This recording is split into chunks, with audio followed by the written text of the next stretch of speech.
Ya udah, yang Assalamualaikum.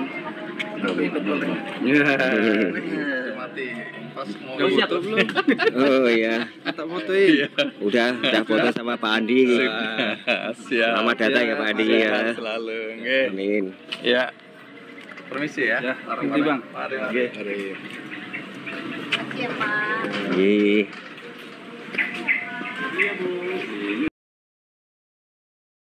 Saya ada pertanyaan yang lama saya sudah simpan, tapi kayaknya orang yang tepat untuk saya tanyakan abang nih.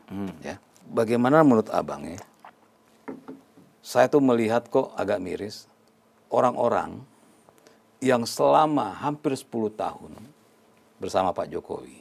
Bahkan ada baik mau influencer kek, mau tokoh kek, mau pejabat kek ya. Yang selama hampir 10 tahun ya, mereka besar karena Pak Jokowi, baik ada di kementerian, baik di komisaris, baik jadi influencer, baik jadi pokoknya yang tadi bukan atau orang-orang nothing menjadi sesuatu karena Pak Jokowi. Tiba-tiba dalam waktu 1 tahun itu semua berbalik 180 derajat, bukan hanya menghina ya, mencela, bahkan memaki Pak Jokowi. Ini abang lihat apa sih Bang? Siapa itu? Ya banyak lah Bang. Kita kalau sebutin banyak listnya. Dari influencernya, dari mantan komisarisnya, mantan menterinya ya. Seolah-olah Pak Jokowi itu jelek. Ini apa Bang abang ngelihat? Ini nggak kita ngelihat manusia ya, kita lihat sebagai manusia nih. Ini kenapa sih Bang? Pertama itu memang dalam dirinya ada sifat hipokrit. Dalam dirinya ada sifat hipokrit. Artinya saya dekat sama Pak Jokowi karena saya ingin mendapatkan sesuatu. Yang bisa memberikan sesuatu itu adalah Jokowi. Nah, makanya saya harus menjilat, mendekati, segala macam saya lakukan kan gitu. Begitu Pak Jokowi tidak lagi menjadi presiden, dia mencoba melakukan hal-hal yang melawan. Apalagi kalau dia percaya misalnya bahwa terjadi perpecahan antara Prabowo sama Jokowi kan gitu. Dia mulai seolah-olah nyerang Jokowi, dia pro Prabowo. Padahal dia salah. Padahal ini nggak ada persoalan, nggak ada konflik, nggak ada apa-apa. Dia mau bergantung ke Pak Prabowo. Itu kadang-kadang salah. Bahasa kasarnya mau nyari makan di tempat Pak Prabowo. Iya. Jadi Jokowi kan nggak presiden lagi, dianggap udah selesai, nggak bisa. Sekarang bagaimana dapat tempat Pak Prabowo? Nyerang Pak Jokowi, iya kan? Iya. Nyerang Pak Jokowi karena dalam persepsi dia atau dalam pandangan dia Jokowi sama Prabowo udah pecah. Oke. Atau mereka mau pecah? Siapa? Mereka pengen dibuat pecah, berupaya untuk memecahkan. Tidak. Ya, tapi kan Pak Prabowo bilang berkali-kali Pak Prabowo nggak bisa. Nggak bisa. Kemarin juga Pak Prabowo menegaskan Di pertemuan itu ya. Iya, dia tegaskan. Nah, ini kan beberapa orang yang saya kenal, abang juga kenal kan, tiba-tiba kok ini berubah ya.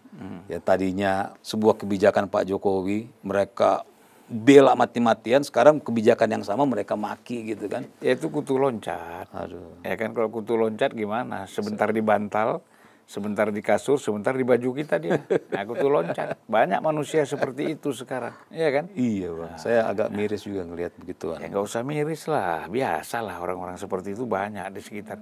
Zaman Nabi mulai Nabi Adam sampai Nabi Isa sampai Muhammad juga ada banyak manusia seperti itu. Kita boleh nggak suka sama dia, tapi kan kita doakan aja. Ya kan? Kita doakan kalau dia nggak berubah itu urusan dia sama Tuhan. Yang penting kita udah dapat pahala. Ya.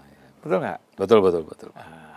Oke Bang. Jadi kalau saya ingin menutup ya bahwa negeri ini memerlukan banyak kontemplasi. Oke, ini sekalian closing statement Ya, Bang ya. Oke. lanjut. kontemplasi terutama dari elit-elit kita. Pak Prabowo, Bu Mega, Pak Jokowi, kemudian Pak SBY. Kalau ini elit utama karena mantan presiden. Mantan presiden. Kemudian tentu ada elit yang di lapis kedua, ketua umum partai misalnya. Kalau nggak pernah kontemplasi, berpikir, ini kan akhirnya praktis-praktis terus. Yang ada emosi, ya kan? Kalau emosi ini kan benturan-benturan terus yang terjadi. Tapi kalau kontemplasi dengan pendekatan jiwa yang bersih, dengan pendekatan spiritualitas yang matang, itu yang terjadi kan kekompakan. Ini kita ribut, ibaratnya kalau kecil kan kita rebut sepiring nasi. Ya. Jabatan bagi presiden itu kan ibarat sepiring nasi. Jabatan bagi elit itu kan ibarat sepiring nasi. Ngapain kita rebut-rebut? Iya kan? Silahkan. Makanya di dalam satu hadis Nabi mengatakan, kalau ada orang mau minta jabatan jangan dikasih. Terus bagaimana caranya kita? Kan presiden dia harus minta. Belum tentu juga. Memang dia dicalonkan. Gitu, dicalonkan. Itu bisa.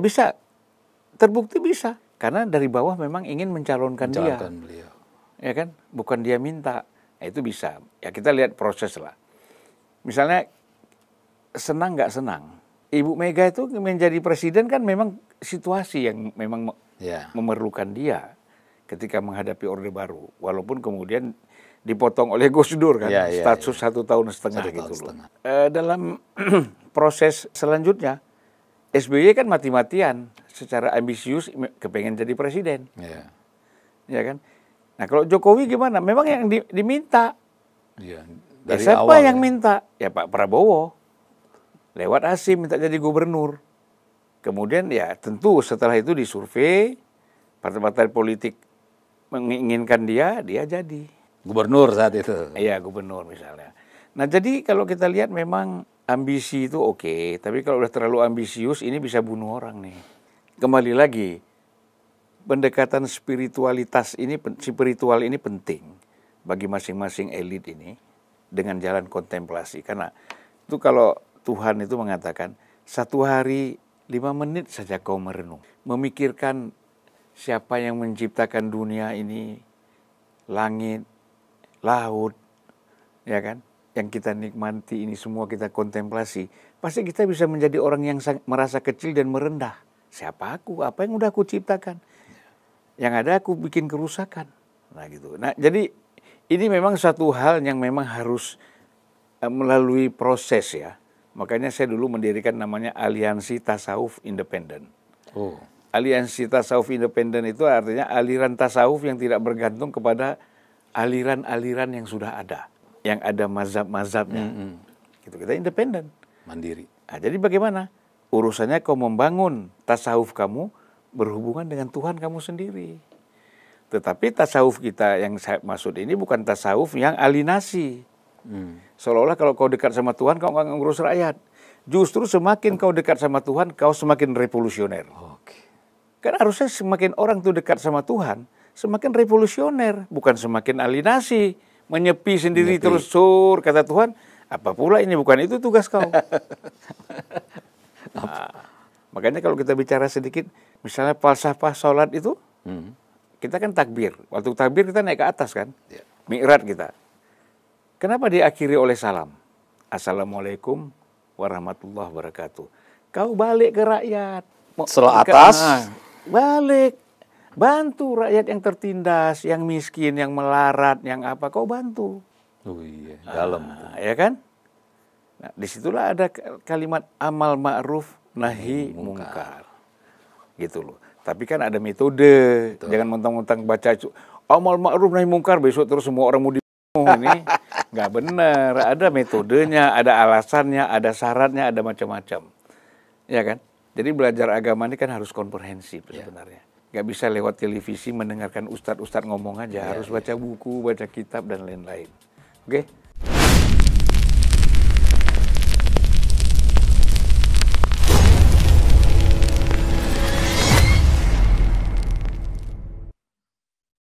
Ya begitulah tadi Sob ya, beberapa video yang bisa gua bagikan. Ada Bung Andi F. Noya yang berkunjung ke rumah Pak Jokowi dan juga ada Bang Julvan Lindan serta Bung Teddy Kusnedi berdialog. Siapa sih orang-orang yang dulu mendukung kok sekarang membenci dan kenapa mereka bisa melakukan itu? Tadi jawaban Pak Julvan jelas ya, mereka tuh kutu lumpat. Kutu lumpat. Dan juga para penjilat ya. Mereka ketika mendukung Pak Jokowi dan puja-puji Pak Jokowi itu pada saat Pak Jokowi menjadi presiden agar mendapatkan keuntungan buat diri mereka sendiri ya. Sedangkan Pak Jokowi ketika sudah tidak lagi menjadi presiden, mereka bahkan lebih menyerang menyerang, sangat menyerang Pak Jokowi.